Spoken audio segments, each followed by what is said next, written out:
that same, it's the same stuff. So I think we're going to get started actually right now. The same Thanks thing, everyone so for it's coming. just frustrating. And kind thank of. you, Jacob, coming from the CEO's office. We Go really around appreciate again. it. I don't think this has ever happened where we've had the CEO's office come and give budget advocates a training like this, like a budget 101. So we really, really appreciate it.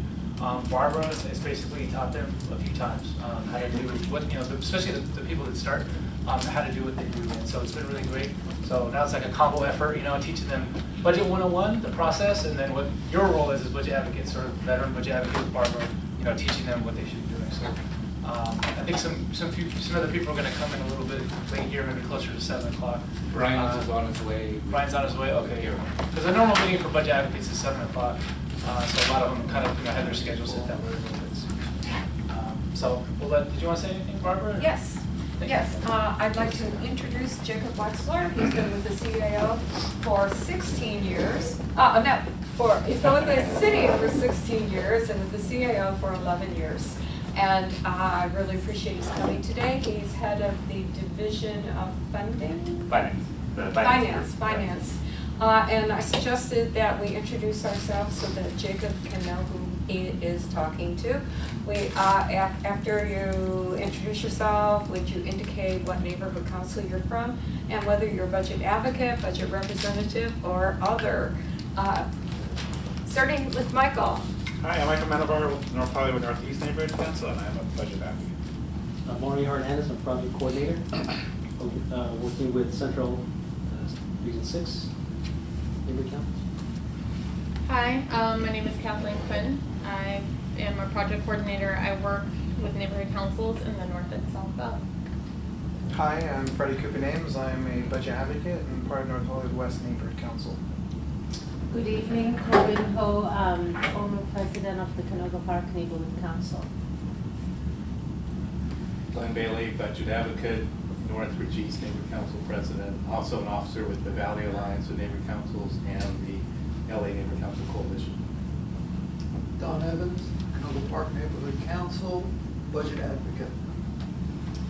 And Jacob, thank you for coming and speaking with us tonight. We really appreciate your being here. Thank you. It's my pleasure to be here tonight. As Barbara said, I'm the chief of the CEO's finance group. It's our group's responsibility to kind of coordinate the budget process and put the books together and basically assemble the city's budget every year. So we have that broad perspective. My plan, Barbara and John and I spoke before earlier in the last month or so. We had a conversation, some email changes with some of the topics that we thought would be appropriate to discuss. So it's a wide-ranging set of topics, and so it's the way that I decided to put it together was I basically built off of an existing presentation that some of you, if you've been through the budget process, have seen our office give before, in which we kind of talked about some of the main metrics and kind of policy issues that are being addressed through the budget. Usually we have a short presentation, maybe 10 or 11 slides, in which we kind of hit on some of those metrics. What I wanted to do tonight is sort of turn that into more of a discussion, sort of training type session, was to kind of provide the slide and then dig in a little bit deeper with what that means and why we kind of present that information and those slides. Also, stuff we don't do in that presentation, including some of the budget documents and talk about the budget process, I added in some discussion of that. The way I look at this, I think that we talked sort of about timing. We didn't talk about it and end time, so I can be here as long as you guys want to, but I know it's Monday night and there's a long week ahead of everybody, but feel free to, if the discussion goes longer, I'm here, so we can play that by ear together in terms of the timing. We should really have this be more of a discussion. I'm sure none of us in this room want to hear me speak for any amount of time, so feel free to jump in at any point with questions or comments or complaints or whatever it is providing. Call Barbara. Okay. Is your PowerPoint going to be available at some point? Yes, I have provided the electronic copy of the PowerPoint in native format to John. I think he's going, hard copy. Sorry. So you can follow along in front of you. I think some of the print you can do it off. There's also I emailed it earlier today too. So within the the presentation, there are some hyperlinks, you know, if they're blue items underlined, those will lead directly to the documents that they're referring to. So I would encourage you when you get that to kind of use that as a jumping off point to, if you want to dig a little more deeply into some of the documents that we're going to be discussing this evening. Okay, so. All right. So the general approach, for the summary, I'm going to start off by talking about some of the budget documents. This will be sort of out of context and dull, but let's get it out of the way. It'll hopefully provide some context for the rest of the discussion. And then I'm going to kind of jump into the presentation portion that we do, broad budget overview, kind of presenting some of the numbers, get a sense of the perspective of the budget, talk about the financial policies, specifically how the city is or is not in compliance with those policies, and then dig a little bit more deeply into what the financial policies are, where they came from, why they're important. And then run through sort of the two components of the budget, the expenditures and the revenues, with a little bit more detail. Talk about the 4-year budget outlook, which is really our sort of the discussion of our structural deficit and sort of the sustainability of the city's budget. And then finally, talk about the process, the budget process itself, and with the point of trying to get a sense of where the best points for people to insert themselves into it in order to impact the result, the outcome, what ends up being included in the budget. So like I said, we'll start with the most boring part, which is basically the documents themselves. Probably best to think about it as there's two sets of documents that come out. There's the documents that the mayor puts out when he proposes the budget April 20th. And then after the council approves or changes, the mayor vetoes or approves the budget, there's a whole other set of documents which are the adopted budget documents. So those are the documents that we really have the information of actually what is funded in different departments. But as a budget advocate, sitting through the council hearings where a lot of the kind of changes and public input to the budget process happens, it's also important to understand how to read and look at the proposed budget documents that the mayor puts out. So the first document that one would see would be the mayor's budget summary. This document is prepared by the mayor's office. It basically includes whatever the mayor wants to put in there, but generally a short message from the mayor and kind of some summary information that he thinks is important. It's a relatively short document, some pictures in it, more pictures than we're going to have in these documents that the CEO puts out. So like I said, in this year, we basically just had the mayor's message. He identified, based on his kind of priority areas, some of the investments, some of the expenditures that the city has made in the budget, and then provide some summary data and some information for priority departments. And closes with a discussion or listing of the revenues. The top part of this document, the part with the mayor's message and his discussion of the different priorities, is the part that's kind of unique. The other stuff is summary data that's also available in the rest of the budget documents. So this is not a document that's formally approved by the city council. It's really just a summary document that the mayor puts out and presents. Okay. The second book that I wanted to show is the proposed budget book. This book isn't really discussed very much, but this is actually the documents that the council basically approves. These are the exhibits. This is kind of the technical document that lists out how much money is being spent, by line item, by funding source.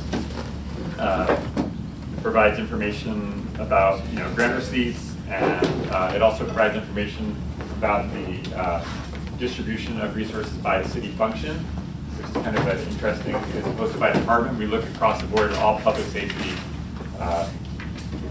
sort of funding that occurs or expenditures that occur. So it's because it ends up being, it's a relatively, just scroll down to kind of go to the middle of it, not that anything is super important, but as you can see, it's just really a lot of listing of lines and numbers. You don't really get a sense from looking at this document, what exactly it is that's being done with that money. This is not the document that you look at to understand. You can't look at this and know what the 853VA Convention Center debt service is and watch you might be able to know that that's the debt service that the Convention Center pays. But it's sort of, you don't really know what's involved with that, where it came from, you don't know the history, you don't really get a picture. So it's an important document because, like I said, it's what actually ends up getting approved. But there's not a whole lot of I would say, ability to, it's hard to analyze this document if you don't already know what you're looking for. So that is the budget book. The books that really, I think, get a lot of, Jacob, yeah. can we still get a budget book? I was up at your office last week or so, and they didn't have any of the budget books for us to. Yeah, you know, we cut down on the printing of budget books during the financial crisis. Now that it's so easy to kind of have everything online, we really don't print enough for just general distribution. We kind of do the bare minimum for, you know, council staff and the mayor's office and stuff like that. And there's only a handful that we have available that usually go out to, you know, first come, first served early on, right after the budget's released on April 20th. Would it make sense to, because being the budget advocates, that you would set aside a group of budget books for us so that we can use it and review it? Yeah, no, we definitely, I know that we, yeah, we Controller's can easily office. set aside books. The you guys- controller's office has extra. They have like boxes and boxes in the back copy room. Of the adopted budget, right? This one, yeah. That's adopted. That's That's the adopted. That's, adopted. yeah, controller, maybe they're a little more loose with their change than we are. It's the, Yeah, but it's the adopted budget. But which is It's not actually, I mean, it won't help you proposed. for the budget hearings, but in the end, that's the one that you want to, and you know, again, like I said, I'm happy to have us, because we do set books aside, we can do that. We actually have a couple that this year we realized we're no longer going to pick them up, so it's easy enough without increasing the order to put some aside for you guys, and I'll be sure that we do that. But Okay. everything is also available Right. online as soon as it's released, and, you know, where people are comfortable reading it that way. No. Okay. The So, proposed. the books that probably get a lot of the attention from people are the detailed departmental programs, or the Blue Book. The Blue Book is really, the budget every year is essentially, the information that's presented is kind of an incremental budget, which means that we're talking about the changes from the current budget year to the next budget year, right? So the Blue Book really illustrates what those changes are. It's not, we don't start in the Blue Book with every single item and every single dollar that's being spent in a department in a detailed kind of way. But here in the Blue Book, volumes 1 and 2, we do detail the changes from the prior budget year. So everything in there that's listed is something that is a change in the prior budget year, which is really fundamentally one of the ways we do the budget as an incremental budget rather than a true zero-based budget. Although, of course, there are elements of zero-based budgeting as well. During the analytical process, we are expected to dig in and understand what's in the base budget and make decisions, you know, comparing new requests to the existing funding. So to take a quick look at one of the volumes of the Blue Book, let's pick a department. Is it always blue? The Blue Book. So I have blue Dodger books blue. on my desk in my bookshelf back to 1990 something, and they've always been some shade of blue. But lately, the mayor's office decided to get clever and make them white with blue printing on them. So that's but they've always blue. I don't know if that's why they call them Blue Book, but I would suspect that it's probably something creative like that. And the covers don't say, I know it's A to Z, but it never says volume 1 goes, you know, animal services to wherever. No, just in the table of contents. You're right. It doesn't say on the cover where it goes. Like, oh, look, we get to start with police. So this is volume 2.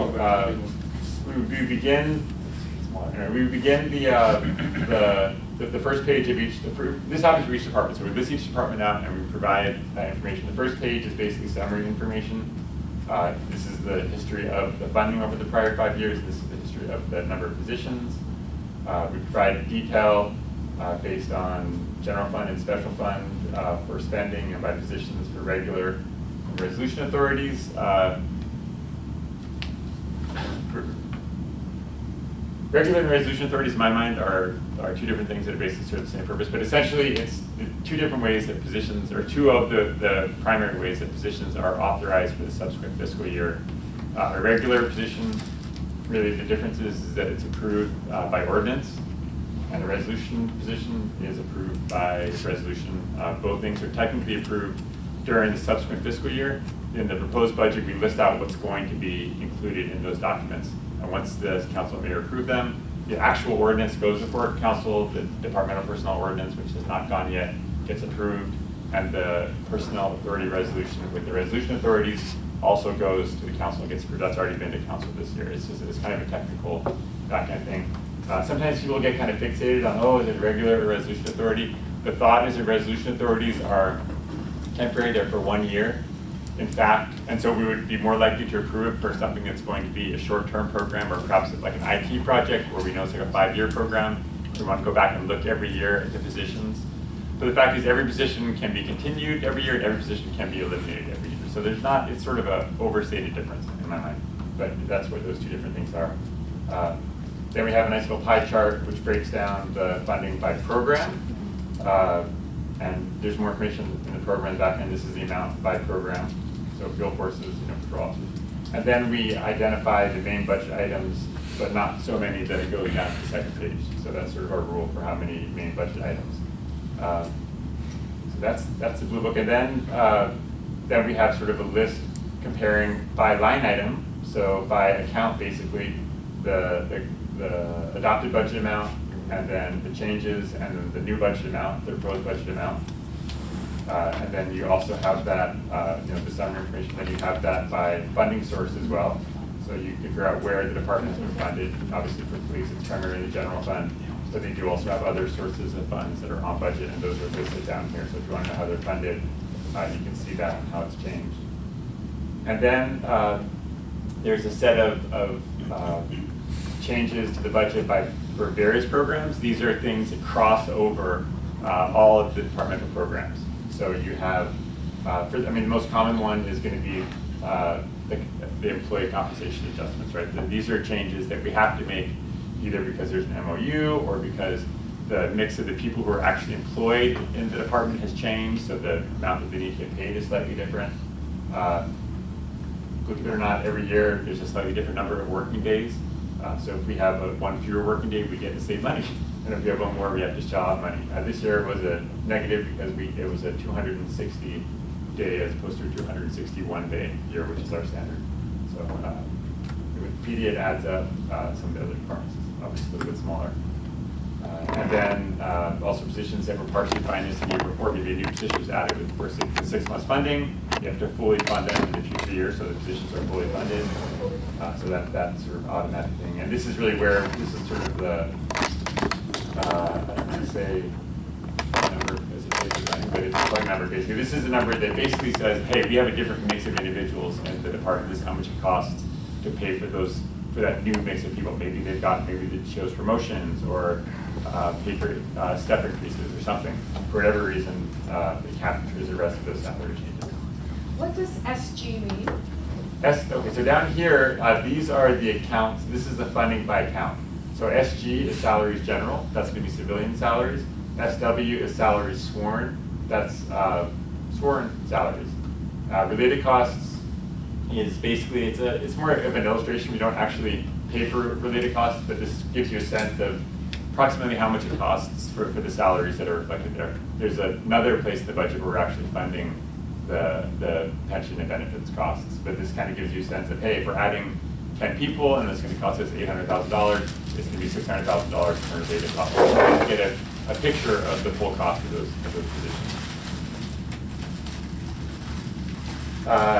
This is more items that kind of cross over multiple programs, restoration of one-time funding, deletion of one-time funding,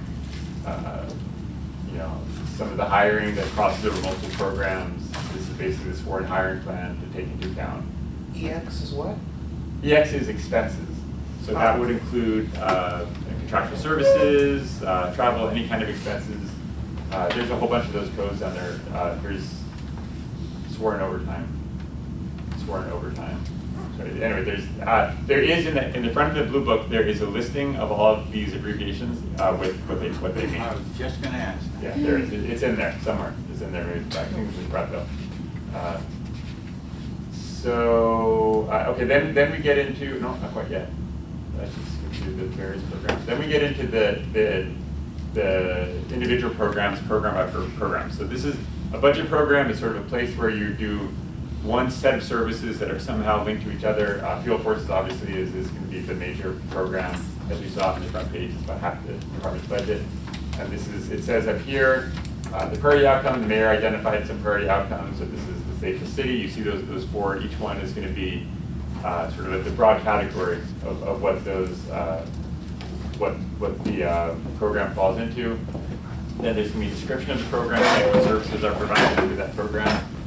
For each program, there should be one metric. For some, there's more. For some programs that are sort of administrative programs, we don't have a metric because we just don't have a metric necessarily. It's just going to be providing, IT support for the department or budget support for the department. We don't have metrics for those. But for most of the programs when they're operationally focused, we do have metrics. We have the actuals for the prior years, the estimate for the current year, and what we're expecting in the subsequent year, assuming that the items that are listed below are included in the budget. And then we talked about, oh, look at that, there's things still working. Oh, there we go, okay. So then we talked about basically the changes. Police is a funny one, but whatever. Well, here we are. So basically, we list out the items that are where the changes to the budget have occurred. We describe them. We identify how much they cost.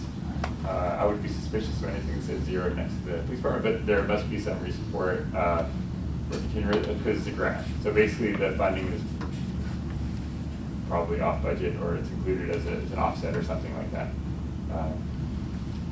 Here's an interesting item, which I'll reference later, so I'm kind of glad to read here. This year, the police department entered into a contract with MTA to provide services on their buses and trains. So this is actually, this $55 million is the amount of the contract.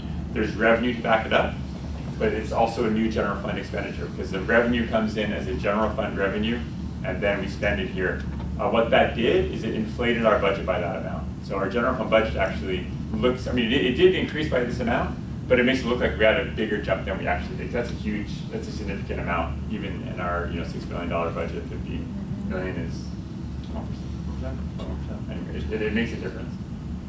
So like I said, these are the changes to the budget, item by item, and by program. So I'm going to just scroll through down to the bottom of police. In that example, Yeah. is that, did the city recoup all of its costs, or does it have to subsidize anything, or does it make a profit? Well, we can't make a profit, just because we don't, that's not how we operate when we provide services. We can charge the amount that we cause. By profit, I know some departments I'm aware of, they charge administrative costs, and so they're recouping some of their. Yes, we do. There will be overhead costs that are recovered. Those also actually are linked up to expenditures elsewhere in the city, just not necessarily in the department, although some of them are in the department. So that means that they're paying for pensions, healthcare, current benefits. It also means they're paying, a little bit of, for example, the support that's provided by the CAO or the mayor's office. There actually are people who are working on these contracts. So that's, I guess, you can consider that. It's above and beyond the direct costs, but they are costs that the city does incur. In terms of getting the funds, we're working on it. I think we're actually doing pretty well so far this year, getting the billings back from MTA on time. There was a lag because it just takes time for them to review our invoices. So I believe that in the first year, we did have to have some subsidy, I forget what the amount was, 10 million, some subsidy amount that we had to provide in the first year. Theoretically, when the contract ends, we'll get a payment at the end, which will make up for that difference. And so everything, all the services they provide, we invoice them, we get that cash in. This year, there'll be a small subsidy. All the future years, we should be basically breaking even in terms of the revenues and the expenditures. And then after the contract is done, if we no longer provide the services, we should have a one-time payment to make up that sort of subsidy in the first year. So after, I went too far. After sort of the program, the changes by line item by program. I have a question. Uh-huh. So I know that you do the 5-year review of the last 5 years and kind of the trend of whether or not they're going up or down as far as their overall budget is concerned in the beginning. Do you ever take a more of a deep dive look? Because I know that some of the other departments have had during the freeze like large layoffs that they're trying to recoup from over the course of several years. Yeah. That may not be reflected in a 5-year review. If that makes any sense. So, well, I don't know if I fully understand your question, Okay. but I think that, like you said, is just a broad summary of positions and dollars, so that Right. one is just like that, but we do certainly, every year, you know, we have to look at where departments are at, if their service levels are where they need to be. So we do review, and they say, hey, you know, we're no longer able to provide this service, or we've gone way below the target that we should be aiming for. And then the decision has to be made, you know, with the limited resources that we have available, is this something that the mayor and then the council want to add money for in order to increase that level of services? Right. And so that's sort of, so that happens every year for every department. Yeah. Obviously, in a department like the police department, where it's a $1.4 billion budget, it's a little bit hard to look at it dollar by dollar. Yeah. But I think especially for the smaller departments, you tend to have a closer look at where they're at, and you can get a better look as to if the services are where they should be. Thank you, I appreciate it. I have a couple of questions. Uh-huh. Number one, I just joined the Budget Advocates during this past year. Okay. So I'm a newbie, but I want to ask you, in the past, I don't know how long the Budget Advocates existed? How many years? 4 years? Budget advocates, about 10 years, I forget. 6 years. Since Okay. Mayor Hahn, In so the that- 6 years the Budget Advocates have existed, have they had an opportunity to provide an input into creating the budget? Yeah, well, I think that, I mean, from my impression, and you know, I think it's a work in progress. And I think there's. What does that mean? That means that I think each year they've gotten the budget advocates gotten more sophisticated about finding ways and understanding the times to come in and impact the budget process. So I know for at least this year and last year, I don't know before that, you know, small groups have been meeting with every single department early in the year while they're doing their budget development process. So that sort of allows the departments to know what the priorities are of the budget advocates, and to incorporate or not incorporate that into decisions that they make, into what they're recommending and proposing. I know that the white paper that has been presented for the last 3 years, if I'm not mistaken, is another way that the budget advocates have now provided input. And generally that has come out closer to the beginning of the council process. So by that point, obviously the budget is in an egg, it's incubating, it hasn't hatched yet, but it's, you know, it's a little bit, whatever is in that egg is harder to, you can't turn the chicken into a dinosaur, right? But you can maybe turn it into a better chicken. So I mean, it's maybe a little bit later in the process, I would say, but it's also another way that I've seen. To help with that, the budget advocates over the past years have better than 30% of their suggestions have been adopted in the budget processes as years go on. And what he's talking about is where we're trying to get to, which is a more in-depth understanding of the details of the building budget. We just had a meeting with the fire, and they're willing to let us get in ahead of time, earlier in the process. So the budget advocates over the years have made considerable inroads into the ability to have a voice in the development and finalization of the Okay, budget. I just happened to I'm flipping through this as you're speaking, and I happen to land on this page here, which says that over 25,000 of the city's 34,000 employees, the city of Los Angeles employs 34,000 people. It doesn't make a difference what departments they're in. 34,000 people. Is that correct? Yeah, and that doesn't actually include proprietaries. That's sort of our main workforce. Yes. Our main workforce for this city is 34,000. I'm just speaking as a person who's lived in Los Angeles most of my life. I just find that number astonishing when I can't even get the trees trimmed and the streets resurfaced and the sidewalks fixed. So there's a bunch of it's all people. This is all people. The budget is all about people. You don't make things, you administer things and make sure that they go out and they clean the streets, they trim the trees, et cetera, et cetera.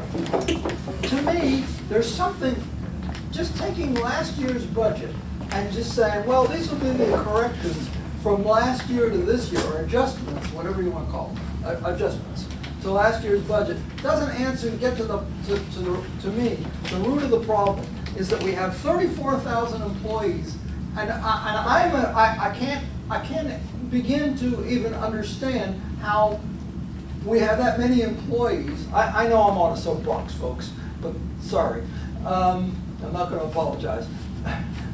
I can't figure out how we can have that many employees and yet we still can't get basic services, which was Eric, I almost said Donald Trump, sorry.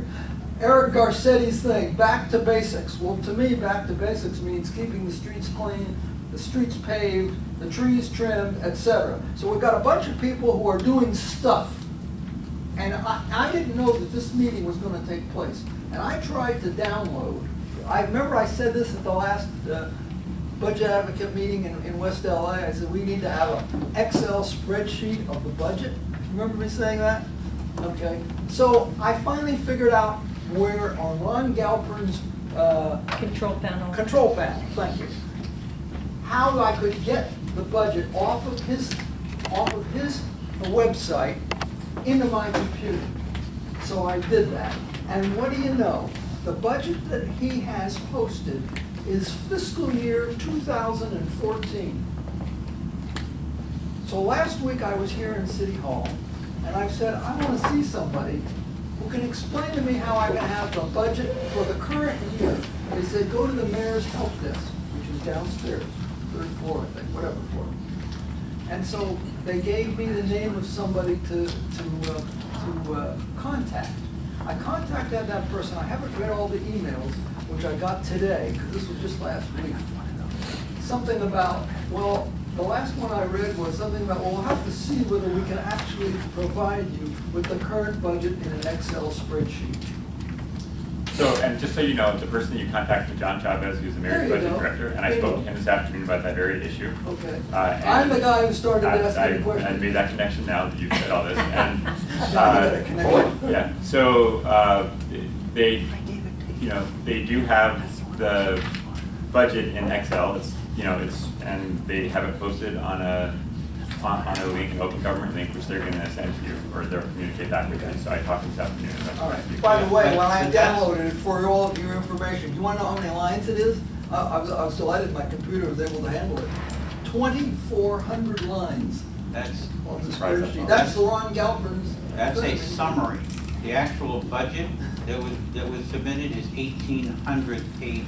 1,800 pages. But, oh, And it this is available, okay. it is available online. You can download all parts of it, and it'll take you months, assuming that you understand what's in it. I didn't say I understood it. I'm just saying it was 2,400 lines. We gave you all the information that's sitting there, available to everybody.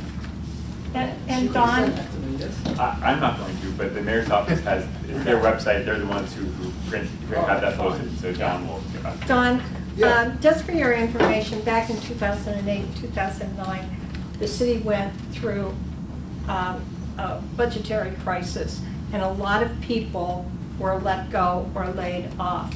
And we still are not, that 34,000 number that you're talking about is not what is really needed. Dunn went through, they lost 2/3 of their people, just to name one department. Street services, they lost a lot of people. And that's the department that takes care of your trees and your streets and your sidewalks and whatnot. They've lost a lot of people. They had 100 the machinery, the street sweepers, sweeping machine? and they only had 51 people to work them. And they're finally starting to get back up. So there's a lot of catch-up and making up to do that is going to take a while. Jacob, I would like you to get back to what you're doing, but I Yeah. don't need to direct this, but what you're talking about, we could discuss for hours, and Yeah. there's a lot that you don't know. A lot of I don't information. claim to know. No, I know, but I'm saying that what you're asking is for a different venue than this one, because he's trying to explain how to read Okay, this, all right, but if you don't mind. if we're not going to communicate with somebody from the administrative office, when am I going to have the opportunity to do that, except right now? Everybody's available, you just have to make an appointment to see him. Do you want to continue? Yeah, and you know, Don, I appreciate those questions, and I hope that as I go through some of the other slides and dig a little, we kind of get out of the mundane nature of the books themselves, you'll see some of the challenges that we face, and that might help to explain why a number that seems so huge still it feels inadequate in terms of level of services that we're providing. But you know, we definitely do our best to try to provide services. So the final few exhibits that are in the Blue Book are a listing of all the contracts the department enters into every year. And again, it's the changes from one year to the next. So you can see not who they're contracting with, but what purposes they're contracting. There's also going to be, we moved out of police, it doesn't matter. There's also going to be a list of the authority that they have to travel. In order to travel, departments have to have authority from the mayor's office, and this kind of gives them upfront authority to go to conventions or other purposes, travel for other purposes. And finally, you have a listing of all of the regular positions. Remember, we had the regular and the resolution authorities. These are all the regular positions that are approved in the proposed budget, that are identified and included in the proposed budget. So you can see the listing of the positions.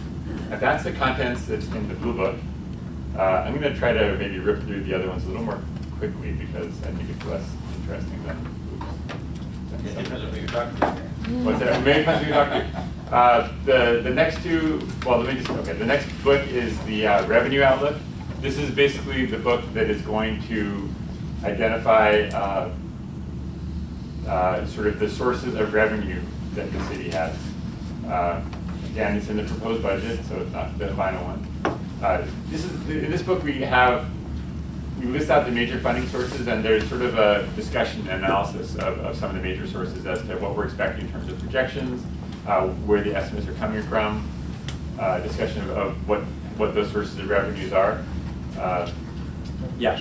How do we find information about those specific sources or those funds? For example, the Ethics Commission gets all of their funding from this one special fund thing. How do we find out information about when it was created, how much money is in it, et cetera, et cetera? Like how?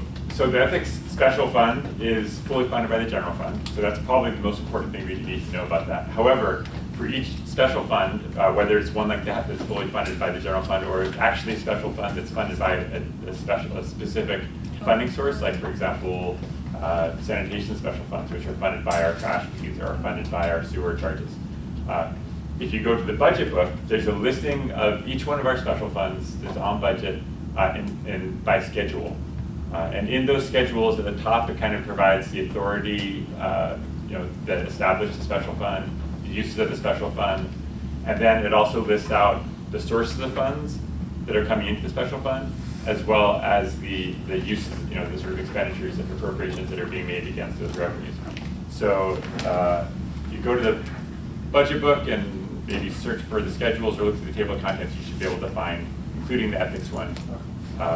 And then it'll come, so some of when you look at it, you'll see some of them are listed as appropriations to the department. So it'll say ethics, and that basically is then that amount should correspond to the amount that you'll find in the Blue Book in terms of the funding for the ethics department that will be broken out in more detail so you can see how they're spending that money. But there's also something that are listed sort of by account names that might say, I think for ethics, you probably something that says special prosecutor or something like that. Those are not funded through the department, they're funded through the special fund, and you can make a direct payment out of the special fund, but you're not going to see it in the department's budget. So that if you look at it, I know this is kind of, but that's kind of, you'll see all these things. Some of them are paid to the department, or some of them are paid separately. But it basically is telling you where the money's coming from and how it's being spent. But those are for the current year. Those are for those. What about the balances in those funds? Yeah, the balances in those. So the only balance you'll see in that schedule, you will see the actual expenditures in the prior year, and so you'll also see the anticipated. You'll see the actual balance at the beginning of the current fiscal year, the anticipated balance at the end of the fiscal year, and how much of that is going to roll over to just kind of start us out with a chunk of change to begin the next fiscal year. So those are that number obviously is not finalized yet. That's not finalized until the controller does their reconciliation. But those are the accumulated balances. Accumulated balances, yeah. So those are, you can see that in that schedule, you can find those, both the actual to begin this fiscal year as well as what we're expecting to begin the next fiscal year with. Yeah, and with regards to ethics, I think extra money comes in. They're very good at grants. They get grants Well, make it grants. That could be one of the, so if you were to go there, they may be receipts and then maybe those grants may be listed, or they actually could also handle grants off budget, they wouldn't even appear in the budget. So in addition to kind of a discussion of the big picture revenues, like the, and we'll talk more about revenues later, but the property tax and sort of the major tax revenues, there's also going to be a listing of all of the departmental receipts. These are receipts that the departments receive as a result of fees that they may charge, of fines that they may charge, of sort of permit licenses, stuff like that. So they'll list out by department how much we're expected to get in for each one of those revenues. Those are all, everything in the green book, just because it's a green book, it's always green. For money. Is basically, this is our general fund receipts. This is not our special fund receipts, this is just our general fund receipts. So when you go to the, there's a listing, table of contents, there's a nice summary overview. No, not quite yet.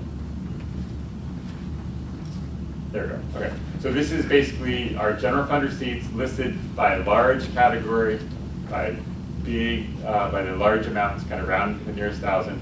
And this was the proposed budget number, not the adopted budget number, this is the proposed budget number that the mayor had to balance against. Basically, this is the amount that the CEO's office and the mayor's office worked out that we thought we were going to get in for 18-19.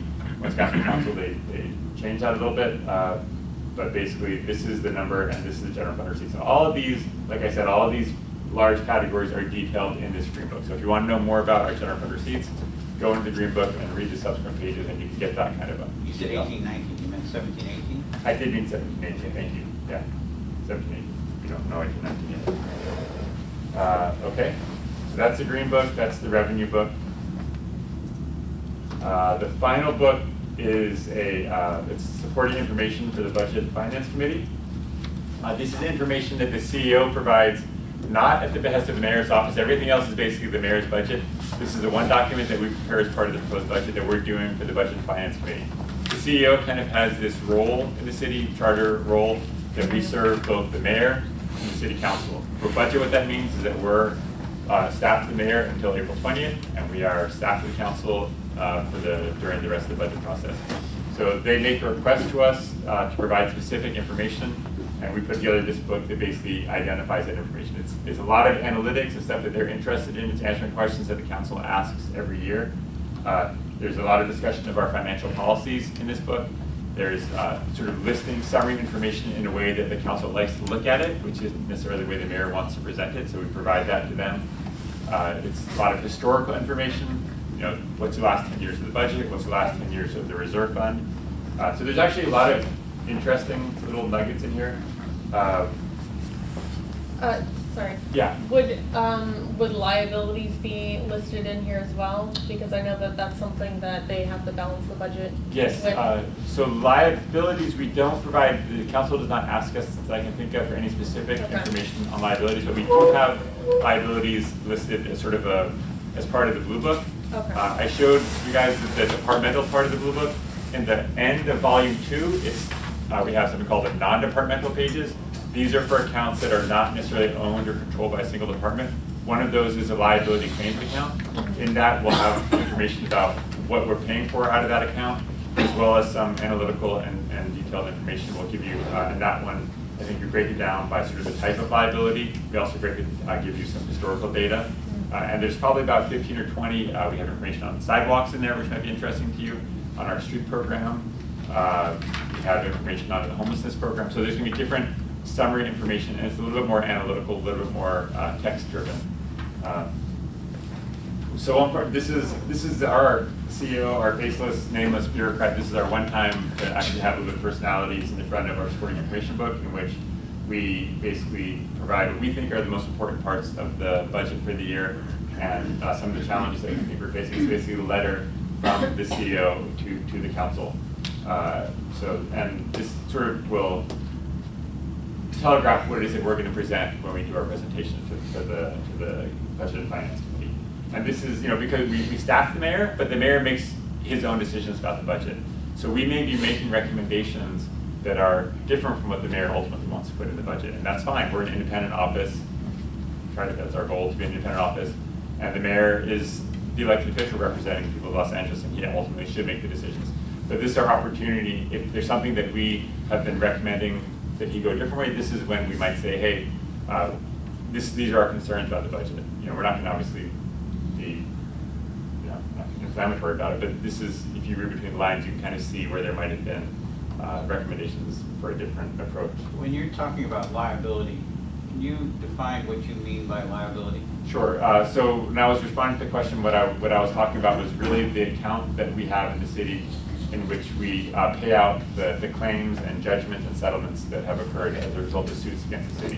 Which in my mind is extremely minor compared to the long-term debt that exists. Where is that visible? Yes, the long-term debt is visible in the Capital Finance Administration Fund. It's the detail of that information, and I actually do have some slides in here which will talk a little bit more about debt. I'll wait. Well, it's okay, but you'll find detail in the back of the Blue Books and non-departmental pages for that. There's other places where debt also kind of shows up, but probably the best description of what exactly it is that we are debt financing is going to be in that non-departmental back of the volume 2 of the Blue Book. Okay. So we have this introductory letter, and then I'm not going to go through the specific because they're kind of higgledy-piggledy, but just know that you might want to just look at the table of contents and see if there's anything in here that's interesting to you. For example, this is where we have the budget outlook, which I'll talk about later. This is where we have, like I said, the discussion of our compliance with the financial policies. This is where we have, like I said, a lot of separate information, 10-year history of the budget. It's a good number to kind of have available to you. Same with reserve funds. So you can go through the table of contents and see if anything's interesting and kind of go check out those exhibits. Last question, Yeah. just in terms of process. So since that's dated the same day the mayor is releasing Yes. his budget, you're doing this, you either know what this is going to be in the mayor's budget and with enough time to be able to prepare this, Yeah. or this is not specific to the details of the mayor's. We know it's in the mayor's budget. This is specific to the details of the mayor's budget. Okay. So we send the Blue Book to print maybe on the 15th or 16th. Well, the budget book, the Blue Book, 14th, 15th, 16th, 17th of April. GSD has been kind to us and let us do it later and later every year. And then we start working on this letter as soon as everything is done. Okay, this so is it's kind up, of it includes up to date, Yeah. whatever the mayor's. posting. relatively short book. They usually can get it or turn around for us in a couple of days. But it's a very hectic time. And the contents then is based on what you do each year, plus I would assume whatever budget finance might ask for the preceding year? Yeah, they give us, actually they write us a letter. Mr. Krikorian and the CEO, Mr. Krikorian writes us a letter with a list of items. Fortunately, it tends to be the same item year after year. It makes it easier for us. Sometimes you might want to slide in something if we want to highlight something. Sometimes they may ask us to add in something different. I mean, for example, I think that a couple years ago we added information about homelessness because it was going to be such a hot topic. We wanted to have some data that didn't naturally fit into the mayor's book. So it's a kind of a mix, but for the most part, it's the same information year after year. So you can go back and compare it to prior years if you are inclined to do that. So at what point in time does he, so let's say there's something new that, Yeah. to be put in, at what point in time does he communicate that to you, that you're able to respond to it? It sounds like you're doing the last 5 days, but. We do, but they send us a letter pretty early on. I mean, we'll probably get, I don't remember exactly, but it's early. Maybe even the next month or so, we'll get the letter from them, or early. So it's sort of then we'll call and talk to them and make sure we understand exactly what it is that they need, if it's something different, and, or just, so it's formal because they send us a letter, but, we work closely, these are people who we work with on a day-by-day basis, so there's a lot of just kind of phone calls, communications to make sure that we understand what it is that they need. Okay, so there's a role for the budget advocates if we got to Krikorian, for example, and convinced him, just as a conversation. Oh, absolutely. If there's some document that you wanted to see, for example, this would be a good place to have it slid in if you could get him to ask you to do it. Or even, you could also talk to the mayor's office and they could either put it in their summary or ask us to include it probably in the back of the volume 2 of the Blue Book and the non-departmental pages where we kind of do the more illustrative, pavement preservation program or things like that. So there's different places that we could find to incorporate information that you wanted. Thanks.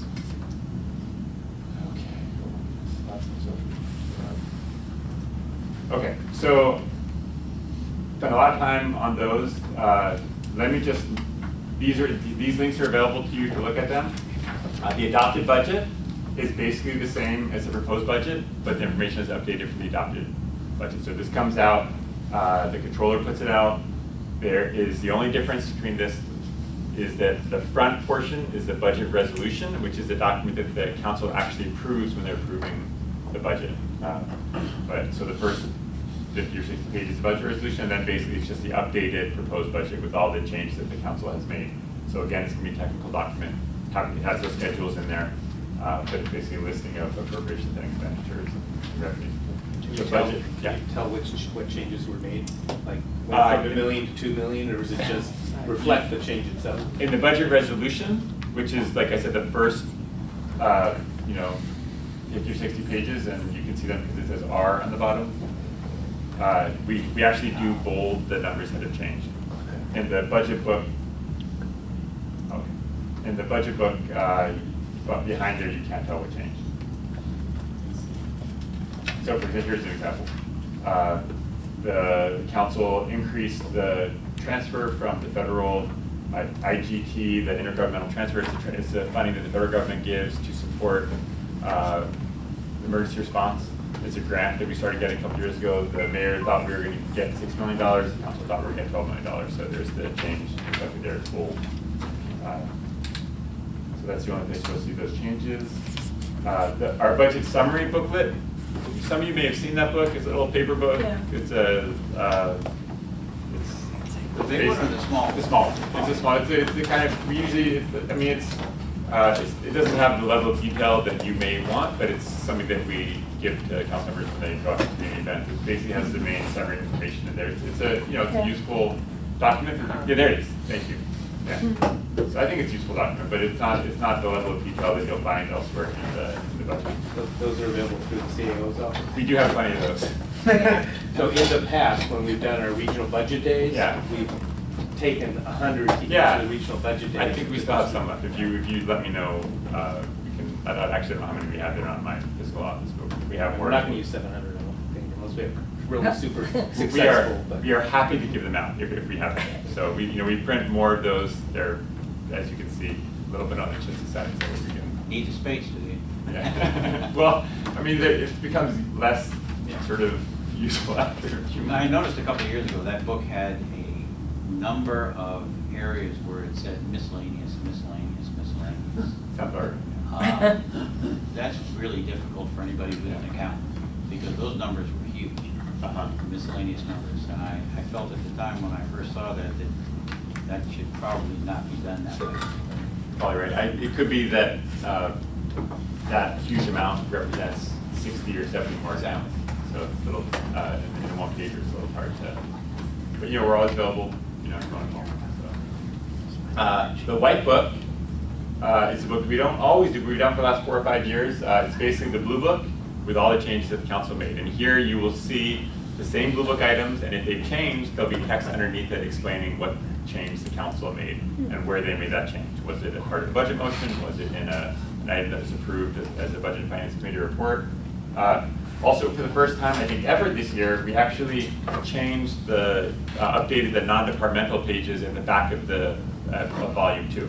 So in the past, we only did the departmental changes because that was significantly easier, but this year we went ahead and also did those non-departmental pages, so you can see the changes that were made to things like liability claims or sidewalks or pavement, those types of things, or cap finance.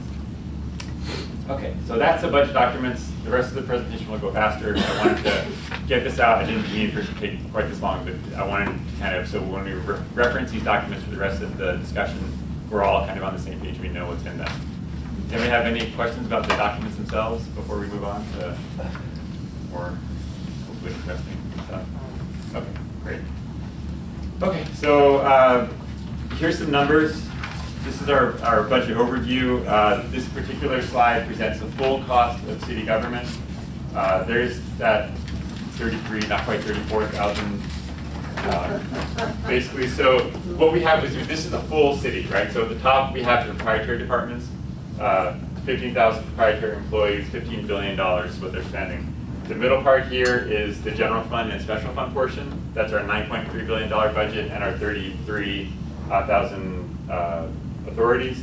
And then there's grants, which is our grant funding. So you see the full amount of the city's budget is $25 billion, $26 billion, and there's fully 49,000 employees in the city as at this time. But in fact, this is the part that we focus on during the budget process. It's this middle portion with the general fund and the special funds. So that's our $9.2 billion budget, 5.8 for general fund. And so this slide here kind of hones in, and it narrows down, shows you the changes from one year to the next, just for those, basically those two items, general funds and special funds. Because that's really what it is that we focus on during the budget process. This is the part that we have discretion over and that the council really has the authority over. So I just wanted to point out the MTA. So here we have the percent change in the budget. You see that 4.5% increase in the budget. Just remember that if we were to knock down that $5.8 billion general fund up there, that includes $55 million for MTA, which is sort of a wash. So I think that it looks a little more inflated, that the growth is a little bit bigger than it actually was, because a lot of it is sort of that one-to-one exchange for that one single huge contract. But again, this is just sort of kind of summary information so you can get a sense of how much money and how many people we're talking about. So then there's the issue of sort of unrestricted revenue. When we think about the unrestricted portion of the city's budget, we tend to think about the general fund. The general fund is the part that the city has discretion over how it's going to spend. Special funds are really set up that, maybe they're based on fees, maybe they're based on some sort of legal requirement. It's money that we get, but that we have to spend on specific items. So for example, we get money from trash fees. I'll use that example again because it's right at the top of my head. But we can't use that on anything except for trash pickup, right? So it goes into a special fund, it's segregated, it's protected, and it's only used to provide, the sort of waste process, waste management, trash pickup that we have in the city. So the general fund was 5.8 billion, but the unrestricted revenues are even lower than that, because part of the general fund revenue is going to include things like grant funds that come in. It comes in as a general fund revenue, but we have to use it for a specific thing. Maybe reimbursements for services, like the MTA contract, or fees that are for a specific funding source. So if we take out all those things that are actually technically general fund revenues, but basically but don't include the ones that we have to use them for a specific purpose, that they're kind of like special funds within the general fund, then we actually have a $4.9 billion budget, $4.9 billion in which the city has discretion over how it's going to spend. And then if you look at how we spend that money, 70% of it goes for direct and indirect costs related to police and fire services. About half of that, 53%, is for police.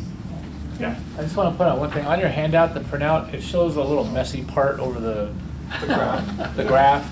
Unfortunately, when you look at the PowerPoint, not on presentation mode, but in edit mode, I guess that's what it's called, it also looks like that, so I'm sorry about the printout. There's a couple more slides that are going to look a little fuzzy, so on here it won't.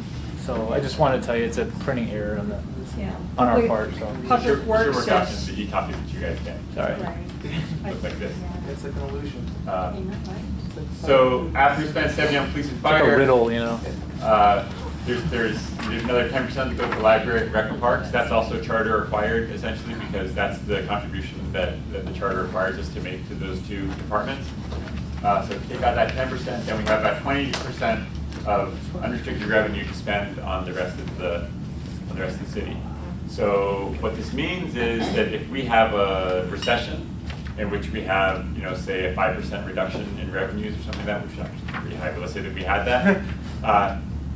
For the most part, the city leaders don't want to cut police and fire. So that full cut is going to come out of basically 20% of the budget, which is why we have a hard time providing, sort of maintaining the services that a lot of people really feel strongly about, tree trimming or street sweeping, because it's just not, there's not that much money left to distribute between all of those important services if we believe in continuing to prioritize police and fire services as our elected officials have done for my 16 or 17 years in the city. So if that's going to continue to be the priority, then we're going to continue to balance the budget on the backs of the other services. Or raise revenues. They're trying to. Or raise revenues, which we also do, and do try to, and what's that? Constantly. Constantly. The police and fire costs as a whole are predominantly salary driven. That's correct. 96% is salary driven. Salary and benefits, yeah. Yeah, so that's, yeah, so in other words, if we were to cut police and fire, we're basically cutting firefighters and cutting, and, so.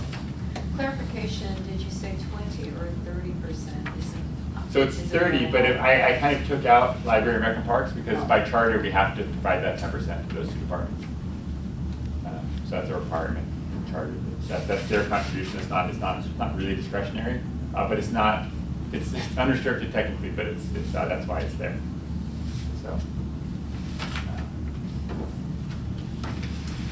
So I hope that kind of illustrates kind of the challenge involved with sort of balancing the budget in our times. So that was kind of the summary data on the budget. I just wanted to kind of give that big picture. I don't know if anybody has any other comments or questions about the kind of scope of the budget. But okay, so now I wanted to take a few minutes and kind of talk through our financial policies. This is something that especially our office spends a lot of time talking about. We think that the financial policies and our ability to comply with them is a good illustration of whether or not we're being a fiscally responsible city. It helps us to kind of know whether we can continue to provide the same types of services that we've been providing. It's really kind of a measure. It's for our office, for the CEO, it's really our metric of fiscal responsibility and stewardship. So it's that in terms of how it helps us, it helps us to continue to provide services that we can actually sustain over time. It also helps us to let people who want to invest in the city buy our debt know that we're a reasonable entity that's going to be around and be able to basically pay back that debt over time. So it helps to positively, I think, if we comply with our policies, it impacts. So it shows our financial management, which is one of the things that rating agencies are going to look at when they're going to go and they're going to review what type of a city we have. And you do see around the country that there are places where the ratings, the debt ratings for cities are a lot lower, or states are a lot lower than for the city of Los Angeles. We do a reasonably good job. And if cities or states don't balance their budget or chronically don't comply with good financial policies, you see their ratings go down and their cost of debt go up. It really limits what they can do. So it's important. We think it's important, but it certainly isn't as it's harder to sell than, say, an additional patrol or a faster cycle of trimming trees. Yeah. On that list, I didn't see anything about pensions. Okay. Yes, there is yes, you're absolutely right. And we highlight these policies. I don't really know exactly. I mean, these ones are conducive to like nice pictures, and they're things I guess we found important. There is a pension policy that we also have to comply with. Yeah. But there's a whole nother set of pension policies that the boards oversee. So, for example, basing the investment policy, or going by the actuary, or that they need to be have the fiduciary responsibility that the boards have to do. And so, a lot of the things about responsible kind of pension funding is handled by the independent boards. Our pension policy that we have actually is pretty obscure. It's related to what we do in a year. God willing, this will happen in my career, but it hasn't yet, that we're actually overfunded in the pension systems. And if we are ever overfunded, what do we do with that kind of bonus that we get? Like, hey, you're overfunded, so you actually don't need to you can actually pay less than what would be required normally. Yeah. And so the policy says if that ever happens, then you have to take that money and you have to spend it on one-time items. You can't kind of use it as a sort of to fund new positions, because then the next year it's not going to happen again, that much for sure. You won't ever have to worry about that. It has happened, but not in my career. The current reserve fund is set right now to take a hit of 50-60 million just because of the revision of the pension earnings. Yeah. Nobody really knows whether it's right, wrong, or indifferent. I know that the budget advocates have been very vocal over the last few years about that rate being 7.5 being a disaster in its own right. By lowering it, brings on an immediate disaster. It does. And. A challenge. And yet, a challenge, right? And yet it is being lowered, and many think it should be lower yet. They do. So the question I have is, with all of the departments, including the NCs, et cetera, money's not spent or returned. Where do we see that? Where do the budget advocates get a chance to see just exactly what was recovered? Because I know the budgeting process expects that and depends on some level of that. And we don't have that vision available to us at the moment. Okay, so you want to know basically how much money is reverted and then reused, okay. So the best place to see that, although we did present it in the first financial status report, which is actually probably I do have the FSR as one of the links in this document, so you can find it there. But in that document, when we discuss the reserve fund, because the reserve fund has a adopted budget amount that we're expecting, but then as the controller goes and does its reconciliation at the end of the year, the actual amount is different. And one of the main reasons that the actual amount is different, although there's several things that change, is because we have a hard time predicting exactly how much money is actually going to revert from budget back to kind of the reserve fund. I assume that. Yeah, so the actual reversions that occurred by general fund and special fund are listed as an exhibit in our first financial status report every year. And that's based off of work that the controller does as part of their preliminary financial report, which they released this year, I think around September 10th. I could be wrong by month, but they release that information, and that's where they present where the reserve fund actually is. So the best place to go is to Ron. You could see it from him first. I don't think that he presents that reversion spreadsheet. He prepares it, but I don't think he puts it. He did not put it this year in that report. I don't think he has ever put it in that report. I'm not sure about that. But we put it in the FSR. So that information is available to you there. Okay. Yeah. And we'll talk more about the reserve fund, and I'll show some slides. So these are the financial policies that we talk about, and like I said, there are others, and I'm going to say that in a minute again. But basically, it's a reserve fund balance. The reserve fund, which is kind of the place where we go in the case of an emergency, or if we need to kind of deal with deficits during the course of the fiscal year. There's a policy in place that needs to be at least 5% of the amount of the general fund receipts, so 5% of the $5.8 billion budget needs to be set aside in the reserve fund by policy. So this year's, and this is compliance at the time of the adopted budget. It was a $298 million reserve fund, which is 5.12% of the general fund budget. So we complied with that policy. I did make these check pluses because the next one is really kind of like a so close. I didn't want to say no because it just felt like we're so close, but we didn't quite make it. So I decided to give us really good scores on the ones that we complied with, and sort of make it just an average score on those. That's my prerogative. It's my presentation. You guys can change it. So it's a budget stabilization fund. Basically, this is another holding fund. It's not exactly a rainy day fund. What this is set up to do is if we have a really good year in revenue from a certain number of revenue sources, then we need to put money into that fund. If we have a really bad year, we can take money out of that fund. This year, because we had growth, we should have contributed $83 million to the budget stabilization fund, which would have almost doubled it.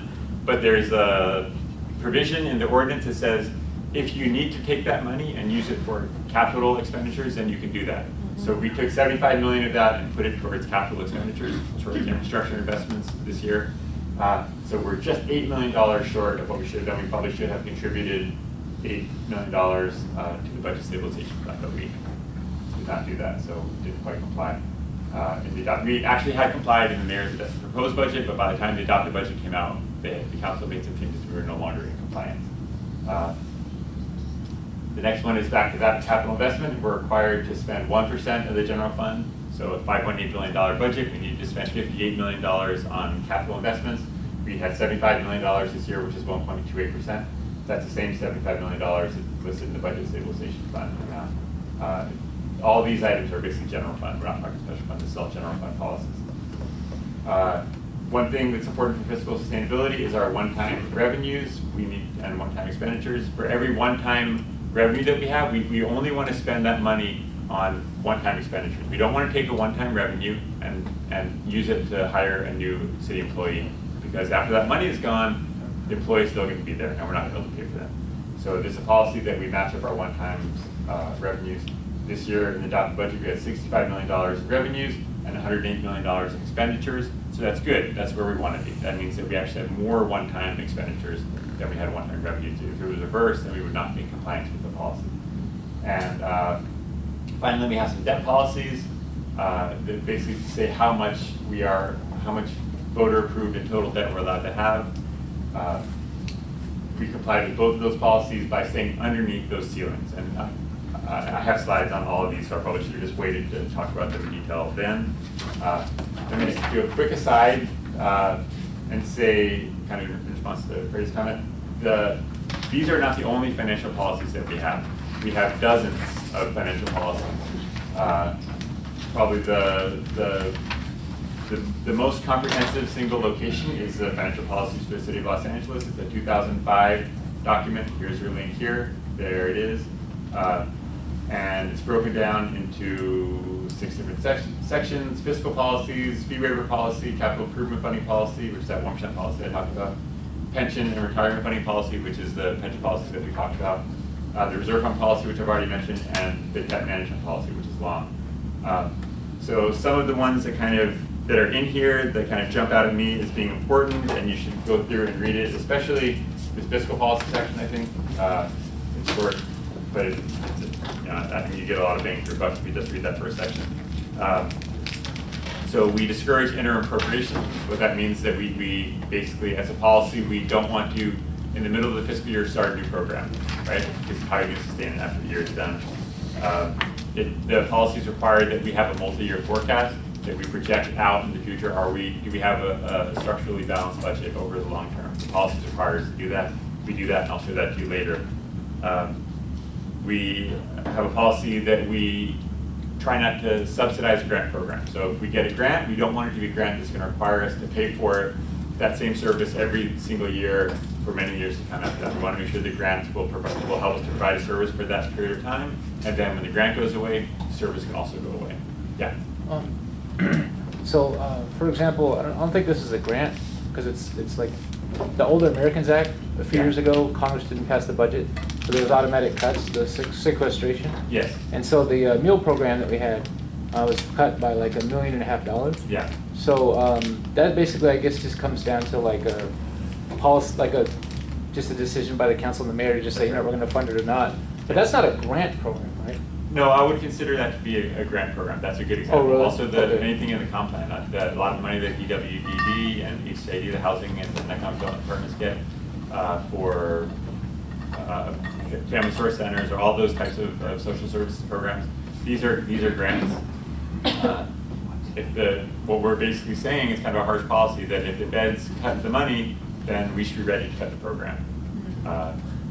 Alternatively, council and mayor can make a decision to fund it as a new program, and for the most part, for those types of programs, they have made that decision.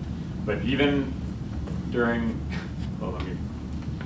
there has been a trend of reducing that federal grant funding for these types of programs, and it's been ongoing. It didn't just start last year, but it's an ongoing trend. So it's unfortunate because these are important services, and they're not exactly. I mean, they're important services, but it's hard for them to compete with. Well, anyways, they're important services, and it's hard to find funding to continue them. We also have, back to the revenue, we have a financial policy that the city should seek to maintain and increase its revenue base, and maintain its diverse revenue stream to support for our so we actually have a policy to try to keep our revenue nice and high. I'm sure I'm not speaking for the converted here, but those of us on this side prefer to provide services, so anyway. We also have policies that for fee-supported programs, that the fee is enough to fully support that program. We want to get full cost recovery. These are some of the ones that jump out at me as being important in the financial policies.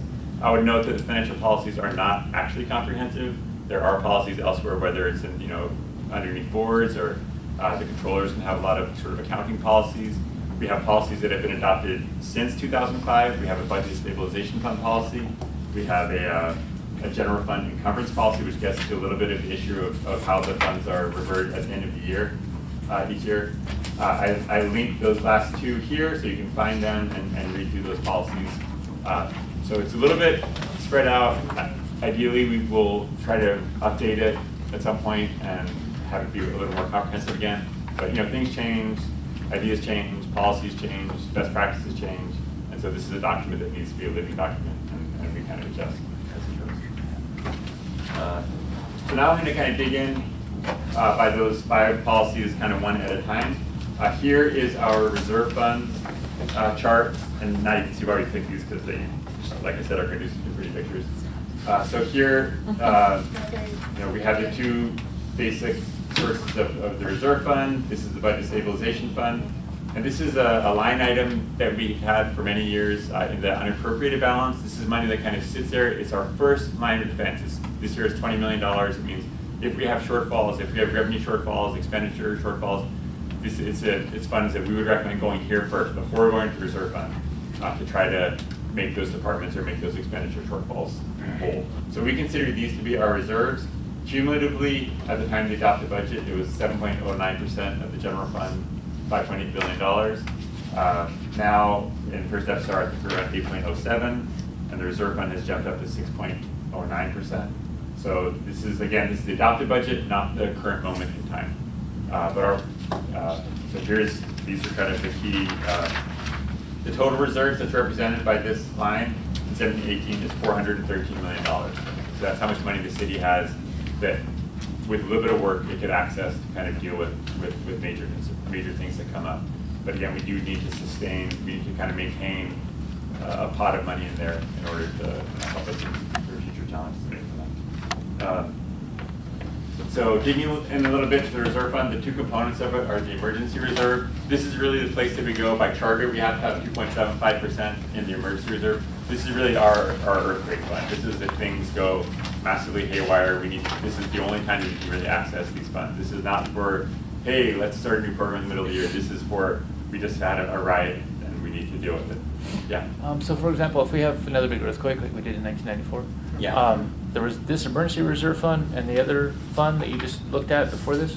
Yeah. Could that be tapped if we needed it? Potentially, if we needed to. So this here is the emergency reserve amount here. This bottom. The bottom one. Bottom part. This is the contingency reserve. This is the budget stabilization fund, and this is the UB line item. So this is kind of the summary of that. And yes, the only time that we can do it is if there's an emergency like that. Yeah. Yes. The question though is, with that 2.75 in an emergency, is that really enough? Well, I guess it represents what, $150 million? A little more than that. Is it enough? It depends how big the earthquake is, I guess. Yeah, I don't know. I mean, it's better than not having it. So then comparatively, to other cities, we're meeting the similar benchmarks to similar cities of similar budgets. So the GFOA recommends that local governments maintain a reserve of 2 months of operating costs. Yeah. That's 17%.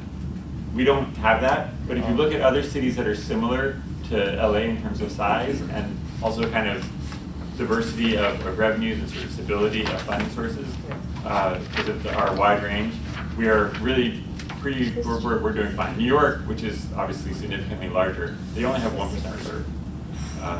And people seem to think that's okay because it's such a huge and complex city. They have so much going on that the chances of them actually needing to tap into, I don't know what they did at Superstorm Sandy, I guess the feds came in and helped them. Yeah. But we're similar to cities like Houston or Chicago, or we're in the range. They're all kind of in the 5 to 10% range. Our policy is 5%, but we actually tend to be slightly higher than that, or we try to be. If you look at the cumulative reserves, we're getting higher. We actually have a report that we put out about 3 or 4 years ago. I don't know how the council number, but I'm sure you might take the council index and search for a reserve fund. You might be able to find that report, and it talks about the 10 similarly situated cities and their reserves. If you're interested. The contingency reserve is the balance of the reserve fund. This is a little more flexible. This can be accessed basically for unanticipated shortfall. So for example, when we go over in our liability claims account, which we have done for the last few years and maybe can be expected to do so again this year, if we can't handle it in the unappropriated balance, we will take it out of the contingency reserve.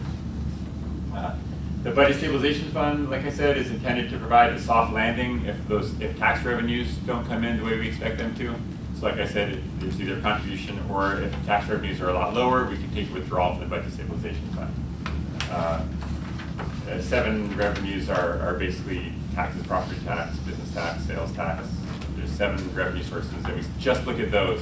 And if the growth is over 3.4%, we're supposed to distribute that balance. If it's under 3.4%, we're allowed to take some out. We haven't ever taken any out. We tend to have a hard time making the full contribution. And finally, I mentioned the unappropriated balance reserve, which is really, like I said, the first line of defense. This year is $20 million. We kind of figure out this amount based on what we think might happen. I mean, ideally, this would be like, hey, you know what? We have 3 MOUs that are going to be changed next year, and they didn't get done in time for the budget. We better put money aside. That might be in there. Or, you know, we know that we're going to be short liability claims by $20 million. We better put some money. So we kind of think about how much we might need based on unknown but likely possible challenges that we're going to face next year. Sorry. Yeah. So, assumedly, that has occurred for this year with liability claims based off of the unexpected liability claims from the previous year? Yeah, so this year we put aside, we actually increased liability claims by $40 million in total. Okay. $20 million is in the liability claims account, so Right. the total there excuse me, is $80 million. We also have a separate line item in the unappropriated balance for liabilities, unexpected, unanticipated, whatever, or higher than expected liabilities, which is the other $20 million. Based on our actual expenditures in the last 2 years, that $100 million we've set aside is still going to be short. Right. But it's, I think we're about halfway. We made a jump. If we needed to add 80, we added 40. So we were Okay, so like kind you're of back adjusting, a little bit, you're but adjusting up a we're little trying bit to, as necessary. yeah, and that's, you know, that's hopefully ongoing. So then maybe next year, based on where we're at, we can maybe do a little bit better. Yes. Do we know where most of those liabilities are occurring? Is it police liability or? Yeah, yes, we know where those are occurring. I don't have the breakdown exactly in my head, but in the back of that Blue Book Volume 2, it is broken down by the top 8 departments, so you can see it there. Thank you. Police is one. Yeah. Do you, like with the police and fire liability, do you take into consideration settlements that may be happening within the next 6-8 months? Yes and no. I mean, we do meet with the city attorney's office periodically, and they tell us what's on the docket, and we walk through the cases. It's kind of like they give us the worst case scenario, super scary, and then we kind of look at the trend and look at how much money we can find. So, I mean, if they come in and say, hey, you know, there's $250 million of settlements pending, if we lose everything and it goes up to the full exposure that we have, you know, we're not going to be able to find that kind of money. It's just not going to happen. There's no way. Plus, we would don't end up actually needing it. So if we look and say, hey, it was 140 the last 2 years, how about if we try to get like part of the way there? That's kind of the way we work it out. It's a little hard to fully compare it to the actual cases that are coming. That's why we invest in good lawyers. No, I'm kidding. Yeah, no, I just want to mention that's why it's like in our department, you know, it's really important for us to help neighborhood councils find locations that are ADA compliant and apply with different, you know, things like that. Because luckily enough, we haven't really had any problems with that. But as you know, people get more sophisticated and people, you know, love to sue LA because it's the big dog, right, in the whole region of this, you know, United States, and they sue us for homeless because it makes the news, right? I mean, it's advocacy, but at the same time, it's, you know, we're trying to, as a department, to, you know, really look at that a lot more deeply, and now that we have a bigger staff, we can do that. Because that could potentially, I mean, it might be small potatoes compared to a fire department lawsuit, but you never know, right? Yeah, exactly. So. Yeah. And it's just a best practice, especially for stuff like that, because we do get, I mean, you know, the sidewalk settlement is basically an ADA case. It's a strong advocacy group, and, you know, for good reason. We need to do a better job being accessible. Okay, so that's it for the reserve fund. Second one I want to talk about is our capital policy. This is the 1% policy that we spend 1% of our general fund revenues on capital investment. So here you can see that sort of dark gray line. is the 1% level. So you can see for many years especially during the recession, we were not able to meet this policy. Lately, we have been able to meet and exceed this policy and make more investment in our infrastructure. So this year it's 75 million, which is about 1.28% of our general fund revenue. What is considered capital? Yeah, well, thank you, Brian. That's a great question. Let's go on to the next slide and answer it. So again, this is focused on general fund expenditures. The detail of this, of what we are considering as part of that 700 million is in that proposed budget. So the budget supporting, how much is it written? The supporting information book that we present along with this proposed budget is on page 20. So I can show you exactly what's in there, or I can tell you what the biggest picture items are. Let me start with this and see if you want me to go to. Well, I was more concerned with what's the dollar cutoff? Oh, we don't have a dollar cutoff. It's more about what we're spending the money on. So about 20 million of it is for investments in basically municipal facilities, which is city buildings. So whether it's improvements or purchase of land for city facilities. About 25 million, 26 million is the general fund money that goes for improving our streets. So obviously it's not just, that's hundreds of projects. But so it's going to be streets, it's going to be resurfacing and reconstruction. About 20 million is a requirement that we're making towards sidewalks. I would note that we're spending $31 million on sidewalks pursuant to that settlement, the Willett settlement. However, 20 million is a general fund portion, so there's also other sources of funds that are going to making that $31 million requirement. And then the final $7.5 million is for kind of more physical plant, which is really street like berms and sort of bigger projects that we're doing. Bridges, tunnels, those sort of projects that are not resurfacing, which is going to be all over the city, but specific listed projects which we have identified. With 11,000 miles of sidewalks, Yeah. how are they able to efficiently decide when and where to go? Are they taking it by geographical? There's a report which is somewhere now, which kind of lists out how the city plans to prioritize the sidewalk investment in sidewalk infrastructure. And I read it, but I'm not going to be able to tell it to you properly. The report was just in Public Works, I believe, in the last week or so. So I think if you were to, again, go to Council Index, you could find that report and see how they're planning to do it. But there's the requirements pursuant to the settlement that for accessibility, we've been focusing on doing city facilities because it's easiest to get out there. The sort of residential has required more policy development work because we had to, work on that fix and release program, which I'm sure you're familiar with, where we fix a sidewalk, warranty it for 5 years, and then put the responsibility back on the property owner. So all these are kind of fit into the mix, and they have a method by which they're going to prioritize and kind of rank. It's all listed. Yeah, the MCs have been getting involved in that. We've heard a lot about it, but we don't have any definitive answer as to how it's being. Well, I'll check out that report because there is some detail in there. I think engineering put it out, so if you search for engineering. My understanding is that first and foremost, it is the disabled who claim, I can't get to a mailbox, I can't go out and walk around my block. Yeah. It's gonna focus, that was what the lawsuit was about. That's so absolutely the right. focus So first that and has to be a foremost. priority. That has to be a top Yeah, that's priority. the first priority. Yeah, I think that's why they're kind of prioritizing ADA compliance on anything that the city is doing with regards to capital improvements. You have to have them comply with ADA first. If it hadn't been for the before they can do ADA, this anything else. lawsuit wouldn't have happened. Yeah. I'm more concerned with the plan to efficiently do that as opposed to what. I mean, I agree it has to be prioritized, but the plan to efficiently accomplish that is another. Yeah, because why do you have to, Yeah. you go out there and you do like 3/4 of a block and then you actually need to go around the corner and do it all at once. I don't, you read the report and if you don't find it satisfying, then. Well, the we city can talk to council already engineering. screwed up with trash collection, so I'm a little concerned with this. Okay, fair enough. So I assume since this is general fund, that it would include, for example, recreation and parks, any capital improvements that they're doing, if it was funded by the general fund? So the 20 million would not include the rec and park. It's a good question. And library, well. Right, exactly. So we actually consider, because those are being paid out of their special funds, although it comes from the general fund, those would be considered listed in the special fund category of our sidewalk expenditures. But that's a fair. Okay, so city-owned buildings excluding library Yeah. and recreation parks. Yes. Rec and Park last year told us that they actually don't use as much general funds as people think.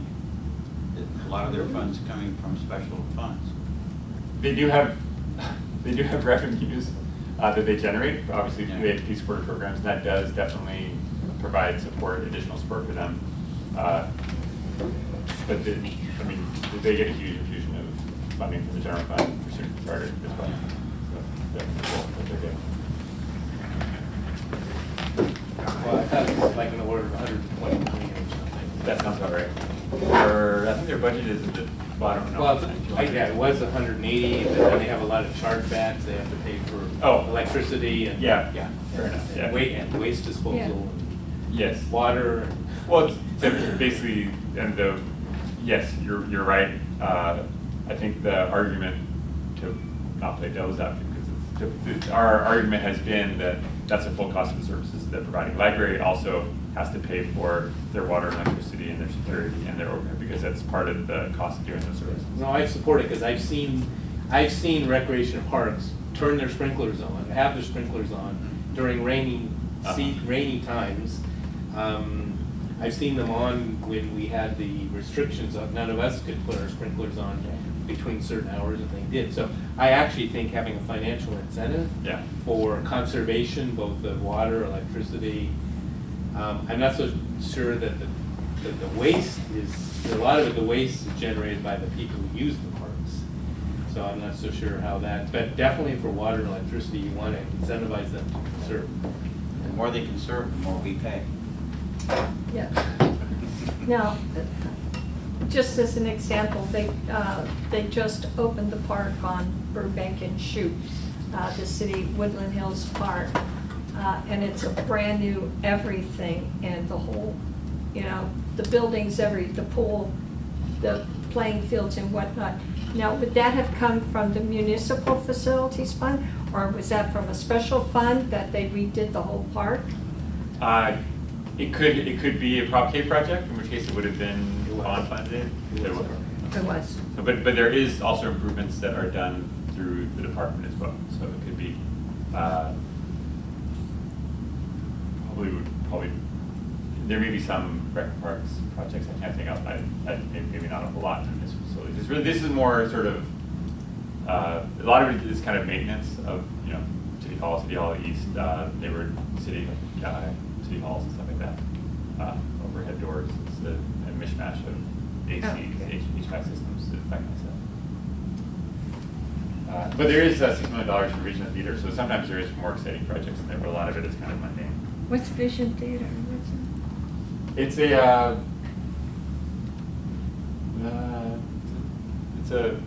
a new facility that's going to be open somewhere. Maybe I'm not sure. A lot of items in the budget. I'm sorry, I don't have them all. But that would be sort of like when they had the Fair chunk of that money. It is, yeah. Started that the Discovery Cube, where the city was trying to get Yeah. that, where they put in some city money in addition to whatever else. I think this may actually end up being a city-run, like maybe it's maybe a cultural affairs facility. I'm sorry. I shouldn't speak without knowing exactly. I just know that it is end up being about a third of the municipality's money. Yeah, that's a big chunk of that money. Somebody here will look up the data. I'm sure. All right. You can, like I said, if you want to see the items. Kathleen's gonna Google it for Yeah, us. okay, I'll get the information for you. So if you want to see line by line, go to page 20 of the supporting information book, and you can see it there. But I think I'm just going to stick with the summary information for now. Okay, so a third policy that we comply with, this is the one-time policy, which requires that we use all of our one-time revenues for one-time expenditures. The green line is our one-time revenues. So and the gray line is our one-time expenditures. So as you can see, we just finally were able to comply with this policy for the first time in 15-16. I would note these are all proposed budget numbers, not adopted budget numbers. Just in the last few years, we've been going back and updating it for the adopted budget, and we include that information in our disclosure for when we do our financing of our tax and revenue anticipation notes. So we put that out there publicly, but we don't have the historical data going all the way back to the beginning of this chart. So this shows that we were in compliance with the proposed budget. Like I said, we also are in compliance with the adopted budget for the third straight year. We want the green line to be smaller than the gray line. So I Googled it. Yeah. It's a cultural affairs building that was built in 1932. It's called Lamart/Vision. It's most likely going to be historical. You're talking about Lamert Park. Yeah. I just looked it up. Yep. See, Google. Could you clarify, so, Yeah. if you have one-time expenditures that exceed your revenues, Yeah. I'm not really sure how that's, Good. yeah. Yeah, you made the statement you want the green line to be smaller than the gray, and I was gonna say, why? Because if we are taking our one-time revenues and I hope so. so we want to use all of our one-time revenues on one-time expenditures. If we have one-time, okay, because this amount here is ongoing expenditures, right? So we're taking one-time revenues here, and all this chunk here is being paid for stuff that we need to pay for next year again. But we don't have, this money's not coming back next year, right? This money is gone. This comes in once, and so we want to spend it on things that are also going to go away in the year. Yeah, but if you don't spend it, don't you get to use it the next year?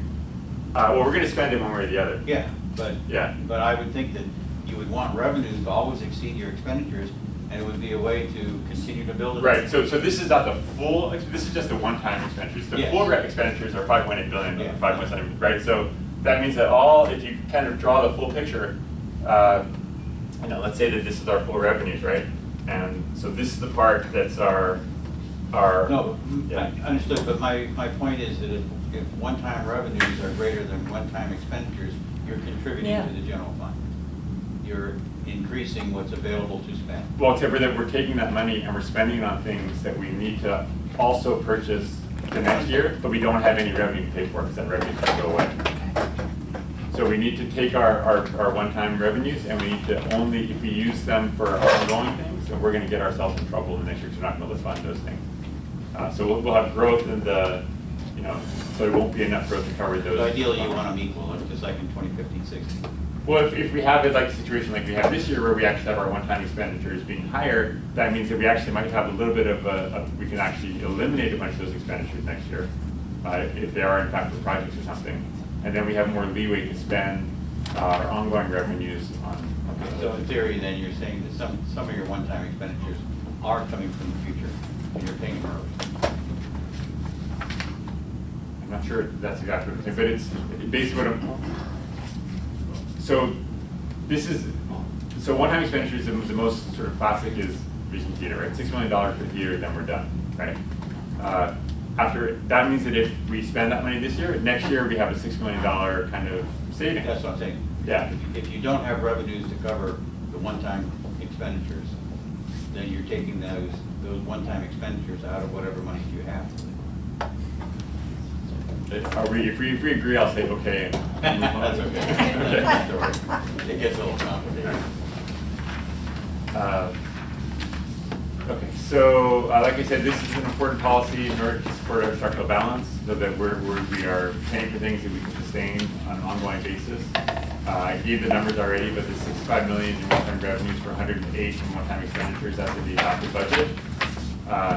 If you want to see what we're defining as one-time revenues and one-time expenditures, we list it out in the supporting information book on page 19. There's a link to the document here, and you can go to that page. And it kind of helps you to understand what our definition is of one-time. So one-time expenditure, I mean, the Vision Theater is an example if we're only going to do it once. But in fact, if we have like a 4-year project or a 3-year project, then we know that it's going to go away. We also consider that to be a one-time expenditure because it's not an ongoing need.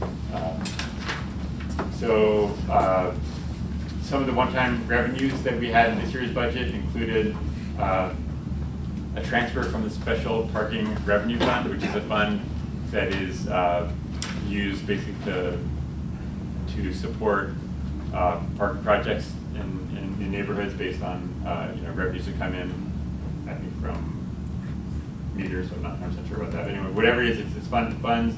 But sometimes we have excess revenues or excess funds in there, and we can take those out as a one-time sort of extraction in order to support other general fund purposes.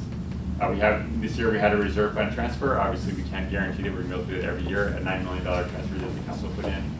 And another example is receipts of the linkage fee, which is it's a fee that hasn't actually been adopted yet. It's probably a bad example of one-time revenue. So some of the one-time expenditures that we have include the amounts that we put in the unappropriated balance, the reserve for liabilities, also the reserve for any mid-year adjustments. Because we don't have to do those year after year. We'd like to, but we're not required to do that.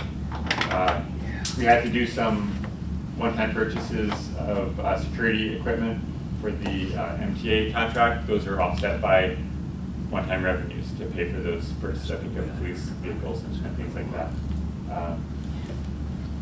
There's a reason for Peter. So just things that we know we're not going to have to do for an extended period of time. And the full list, like I said, is in that proposed, that supporting information booklet. Any questions about the one-time policy? I have a question. Yeah. Your linkage fee, it's under one time.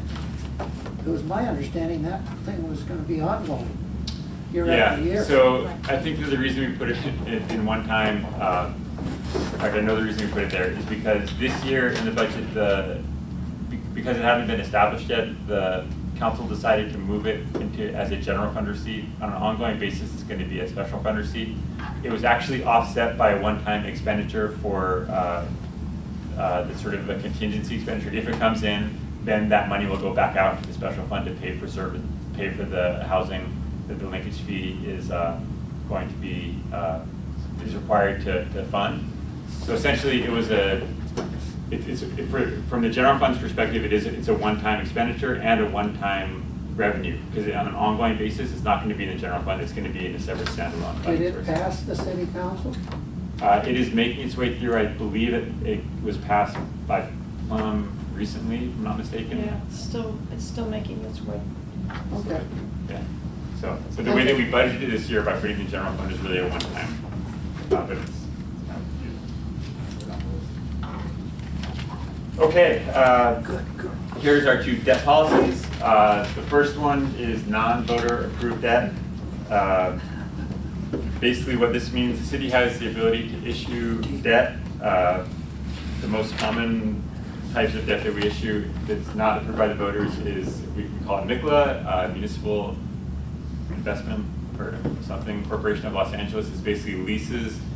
We have a corporation set up, we issue debt, and then we basically sign over our city property or maybe what it is that we're purchasing over to this independent entity, and then we pay them lease payments. These are general fund requirements, general fund payments, but we have the authority to issue that debt without going to the voters. Do you know what the interest rate is? It depends on the issuance. Now there she would give the correct number, and I would rather not misstate it. But we do pretty well. I mean, it's tax exempt. Yeah, so, and because our rating is relatively high, we're very competitive. This isn't bond? Not bond issue, no, this is not approved by the voters. This is for cash flow purposes? This is, TRAN is for cash flow purposes, which is not included as one of these. This is mostly for purchases of infrastructure and equipment, capital equipment. And the next slide, I'll go a little more in details of what we do with MICLA financing. But it's for items that that have a lifespan of over 6 years, that have sort of extended, usually are higher dollar amount items. They're items that you can actually see and you can't move, right? You don't want to have something you can hide because nobody's going to want to, because it's basically a lease somebody else owns. It's our collateral for that thing. So there's criteria as to what we can use it for. Cumulatively, we can't spend more than 6% of our revenues that are going to be paying for that debt. It's mostly general fund, not exclusively general funds. It has to be under 6%. That's sort of our debt ceiling for this type of non-voter approved debt. And in 2 slides, I will digging a little more deeply into what this debt is. We're gonna just go there right now. Talk Hey, about it. hey, Jacob? Yeah. Just really quick, because it's already 9:24. I mean, I'm sorry, 8:24. I think if we could just hold all questions till the end and just get through the slides, because we're only halfway through. I know it takes a long time to go through everything, because there's so much information. But just, if we could just hold the questions till the end, maybe people can write them down, and at the end we can ask questions.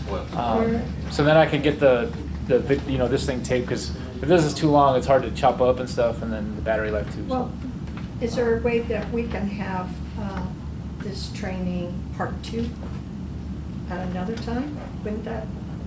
Yeah, we can do that also. Set up the time. So let's move forward. Okay. See how we can go. So, let me let's go back to the other debt policy real quick then, and then we can talk about it. Okay, so the other basic threshold amount is for all of the debt that the city issues. This includes the voter approved and the non-voter approved debt. And for this one, our debt ceiling is 50% essentially, so it's a higher threshold. We're way under on that, and also it's only at about 6%. So we're below our, and we're well within our financial policy in terms of where we're issuing these types of debt. And then as far as you can see the categories, this is the one from the prior chart, and then general obligation bonds. So, like I said, these charts illustrate that we're in compliance with these two policies. I mentioned that most of the non-voter approved debt is in the MICLA program. If you want to see, you asked before where we see detail of that type of program. It's, I guess it's a white book volume to each of the pages. You can find that on the white book because that's the adopted budget. And it'll list out the issuances and what was purchased under them as well. Like I said, MICLA is limited to capital equipment and property. It's for items that have a useful life of more than 6 years. We try to use it for high value items and items that cannot be easily moved or hidden because that, like I said, is our collateral. For voter approved debt, for our GO bonds, obviously there's a whole nother set of requirements, but essentially we need to comply with whatever it is the voters told us that whatever the voters issued the debt for. So there's detailed revisions in those ballot measures, and we set up oversight committees, citizens oversight committees to make sure that we comply with those requirements. That's kind of a really brief overview of our debt program.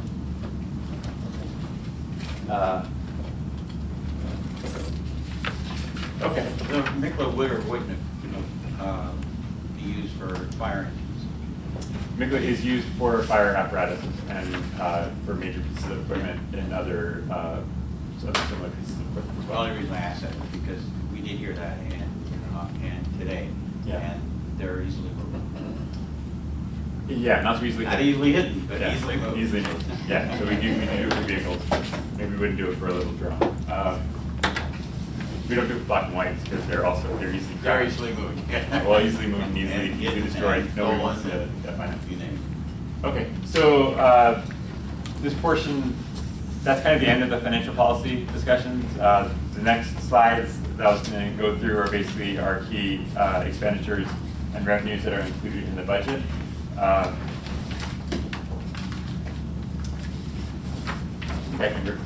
So basically, this is what the 17-18 budget includes. I talked about the $40 million increase in liabilities. A lot of the increases are basically for employer-related costs. So we had $120 million for salaries, 17 for pensions, and then 42 for benefits, 12 for workers' comp. So basically, these are increases from one year to the next for employer-related costs.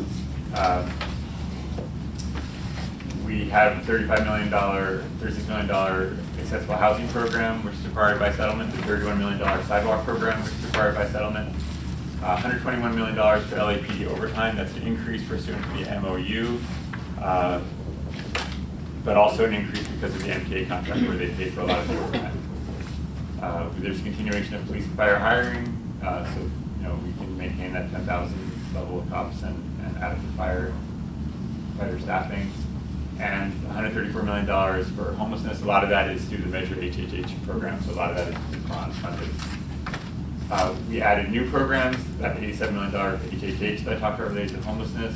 There's the new funding sources from gas tax and Measure M for roads and infrastructure that are included in the budget. And also a new department for cannabis regulation. That's only $800,000, but I don't know, it seems worth mentioning. Oops. And we also had some increased services, $2 million of additional money for graffiti abatement, as well as some special funded positions in planning to reduce the community planning cycle to 6 years. And we added a clean streets team and 2 HOPE teams for $2.3 million in sanitation. Yeah. Can I ask regarding the HOPE teams, are they regional, like the new ones that they're having, they're regional? Yeah, so there's, I think, 6 or 7 HOPE teams, and they do focus on different areas. Yeah. Okay. So it'd be an increase in the overall areas that are covered through the HOPE teams, or it's an overall increase in the amount of personnel that they'd be distributing throughout the city? So the teams are the same size, and there's specific teams. I don't know if they just shrunk down the areas that they serve to allow them to serve more, or how they're deploying them. Oh. But yeah. It may be described in the Blue Book. You can go to the Blue Book, and there's each one of those items for this new is going to be identified, and there may be enough description there to help answer that question. Okay. Or there may not be. Sorry, it was a very specific question. No, it's okay. These are just some of the highlights in a little more detail. Maybe I won't do this, but if you are interested in sidewalks, this is where you can find sort of a description of what our sidewalk investment is. If you're interested in homelessness, here's where you can find the detail. Again, these are kind of those pages I talked about at the end of the White Book and the Blue Book, where you kind of can find that more analytical, detailed breakdown of specific programs that are of interest. So pavement restoration is another one. Different from street reconstruction and Region Zero, this is really just our resurfacing and slurry seal program. But for the sidewalk, it only just shows how much was invested. It doesn't show like how exactly, like maybe a sidewalk could have been repaved 5 times. Right? Yeah. No. So these pages at the end of the White Book and then the Blue Book actually do provide more information. It's not going to tell you if we created the same sidewalk 5 times, but it will tell you more about the sources of funds and the program and the policies behind it. So it actually gives you more detail and more information. Oh. So we tried to kind of identify the ones that are of most interest. Yeah. And so I would say that it's worth, when the Blue Book comes out, going at least the table of contents and seeing if there's anything there that you're interested in. Because a lot of the questions that you might have about, hey, what are we doing with this program, are going to be detailed in that section in more detail than you're going to find anywhere else in the book. And a lot of these items elsewhere would just be like a line item. We wouldn't really know what it is we're spending money on. These would tell you what we're spending money on. Perfect. Oh, thank you.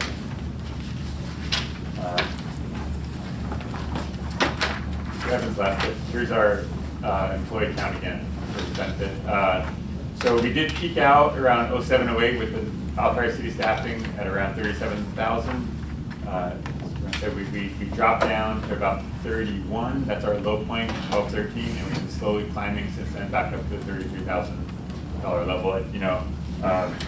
Employee counts are important because it's really the most, 75-80% of what we spend our money on. So really, you can't control it. You can't control it. So if you want to reduce salary costs, you got to decrease the number of people to keep that under control, or obviously reduce the cost of those people, reduce salaries and benefits.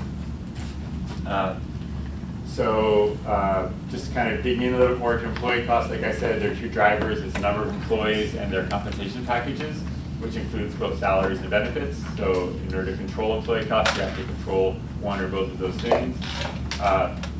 The compensation packages are set in our memorandum of understanding, which are agreements between our employee groups and management. These are negotiated under the advice of the Executive Employee Relations Committee, which is comprised of the mayor, chair of budget and finance, chair of the PAW committee, personnel and animal welfare committee, council president, maybe pro tem. I think there are 5 people. I think those are them. So they provide sort of the direction. The CEO is responsible for actually negotiating those contracts, and then the contracts themselves are approved by the mayor and council. And here's the bullet point that Mr. Evans noted before. This is just to say that on June 30, 2018, 2 major contracts are expiring: the Coalition of City Employees and the PPL contract for police officers. that means that as of next year, we don't have, any of those, we have, however, 25,000 employees who are not under contract. So there's a big question mark. How much are we gonna have to pay these employees in their new contracts, if anything? And how much is it gonna impact next year's budget, the 18-19 budget? We have no idea. The contracts aren't close to being negotiated. There's no way of knowing what the impact is gonna be. But it's a major source of, I would say, risk in the upcoming budget year. Or I guess I said uncertainty in the budget process. You just mentioned that employee costs citywide are 70 to 80%, which under normal circumstances, that's normal business. We know that the fire and police are 96%. And if you take them out of the budget, then you end up with 37, 38% labor cost for all the other departments. And I'm wondering how that relates. It doesn't make sense to me. It was one of the things that I picked up from the summary books, and I don't know how accurate my numbers are, but it was just a simple calculation. I have to assume that there is labor that's being hired rather than classified as employees. We do contract. I'm not sure that the math necessarily works out. I haven't done the breakdown. I'm hoping I'm wrong. But you are right that it is true that elsewhere outside of fire and police, there's going to be less of a sort of cost of employees and more of other things. So there definitely contracts are not included as part of those labor costs. But also any kind of investment in infrastructure that we make, any sort of equipment, any sort of less labor intensive, more equipment intensive type work. And that's just kind of how I assume. Yeah. So I mean, when you think of police and fire, it really is a human job, right? You got to get a second person out there. I mean, I know they spend a lot of money on vehicles and stuff like that, but you got to get people out to do that work. When you see numbers like I found that way, you start to ask, well, where is this money being spent? Because it's out of sync with norm. Yeah, and you can go to the Blue Book, and in the front of the Blue Book, for each department, there will be a listing of expenditures by expense account, right? So the top part is the salaries, and then below that, you'll see all the expense accounts, and you can kind of see, You'll verify every return. Yeah, you'll at least kind of know where it's being spent, and then if you look at contractual services account at the back end of that, if there's a big contract, you can see where it is those contracts are being spent. The equipment and expenses, equipment and stuff like that, there is as much detail as that in the Blue Book, but and I've seen that.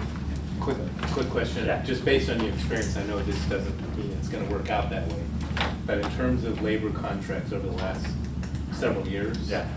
have they typically had the same time frame so that they knew at the time before they finalized the budget, or not? I would be shocked if we know in time for these particular contracts, just because of how contentious and big they are. Okay. But sometimes we do. It's better. I prefer to know so we can actually, budget for it in the next year.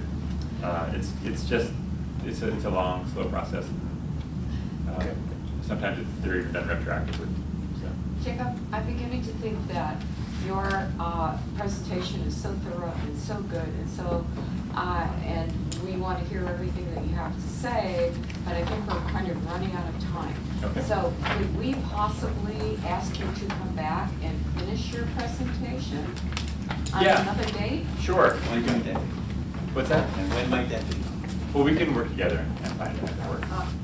Right, I have listed everyone who's present here, and we can try to coordinate a date that is going to be workable for everyone. Would you mind if I just did the very last expenditure slide so we can stop it at? Absolutely. Okay. So, which is just three. So these are the concerns that we have in terms of the expenditures. This is for the 17-18 budget. We have $45 million of budget reductions that departments had to take in order to balance the budget in 17-18. Always a challenge for a department to actually make those reductions that we've asked them to make. So we cut their budget sometimes just by a single dollar amount in order to make it balance. They need to actually do work and try to actually fall within that budget. So that's a challenge that's going to face departments this year. And the liability claims, the $40 million that we added, we think is a great first step. Like I said, the actual full amount that we expect to spend could exceed that. The last few years, it has exceeded that amount, so that's also a risk in the budget. Unfortunately, these are only offset by that $20 million in the unappropriated balance to kind of address those types of shortfalls that may come up if we have underfunded areas elsewhere. So that gives us a break at revenues, which is where we can pick up next time. I honestly believe that it'll be shorter, but let's talk and find a time that works. We've got lots of questions. Yeah, no, it's good. It's great. It's a great conversation. I appreciate that people are. This happens a lot to blank stares, so I'm glad to not be looking at blank faces. Thank you for the hyperlinks too, on the PowerPoint. Yeah, so hopefully you can go in and dig in. Yeah. Yeah, when you get So look, I just want to mention, I think this is the first time Budget Advocates had this video come out. Yes. And actually give a training. Good. And so you're literally hearing it from the horse's mouth. I mean, this is what they do. And so all the numbers and not a horse, all the, animal service department, right? But I mean, this is what they do. And I think like you guys like hearing it, especially some of the new folks, like hearing it, like it's pretty complicated. And it's like, well, it's like riding a bike. Once you pretty much get it down, like the basic framework, you'll understand.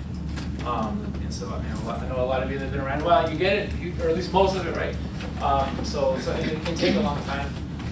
Maybe next year when if we could have it again, maybe like one of the Saturday meetings or the Monday night or whatever we do, have like a 4-hour thing or something. We'll break it up again. I don't know. It's going to take probably like 4 hours because we started at 6:30. Now it's about 8:30. And of course, we have questions as we go along because it's nice to ask them as you go through. I think it's better that way. Yeah, because you still get the best out of it. Well, if we do this again next year. Just having those If we do this basics, again next year, like we'll have a lot understanding more first to redo the budget, understanding like a CEO what- video. Some of us understand Hello, it very welcome. well, just as budget criteria. This is the But budget. Understanding what you're doing, what you're thinking, and how you're presenting So many is the students that are important thing doing for me. public administration could. Thank you. Thank you again. Thank you, Barbara, for Yes. helping to set this up. Good job, Mike. Thank you so much, Barbara.